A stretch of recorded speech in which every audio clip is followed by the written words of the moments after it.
तर हे friends, welcome back to my channel Aditya's creativity and आर्टमध्ये. तर जसे की तुम्ही पाहत असाल माझ्या थंबनेलमध्ये की आज मी बनवणार आहे एक दीपिका पादुकोणचा स्केच.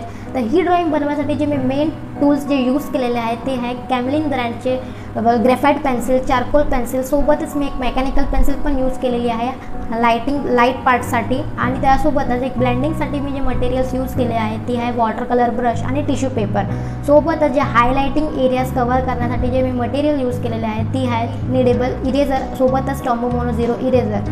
निडेबल इरेझर का गरजेचं आहे तर कारण की ते लाईट पार्टला कव्हर करायला खूप सोपे जातात. आणि बरेच मटेरियल आहेत जे मी आत्ताच ऑर्डर केलेले आहेत, तर ते मटेरियल्स पण मी यूज केलेले आहेत या ड्रॉइंगसाठी आणि मला जे रिझल्ट भेटलेले आहेत ते खूप चांगले भेटलेले आहेत. आणि लवकरच मी एक स्पेशल ड्रॉइंग मटेरियल्सवरती पण व्हिडिओ आणणार आहे. त्यामध्ये मी सांगणार आहे की मी कुठले ड्रॉइंग करताना टूल्स यूज करतो, किंवा जर तुम्ही एक बिगिनर असलात जे म्हणजे तुम्ही आत्ताच ड्रॉइंग करायला सुरुवात केली आहे, तुम्हाला कुठले टूल्स यूज करायला हवेत हे सर्व पॉईंट्स मी त्या व्हिडिओमध्ये कव्हर करणार आहे. तर चला तर मग स्टार्ट करूया आजच्या या व्हिडिओला.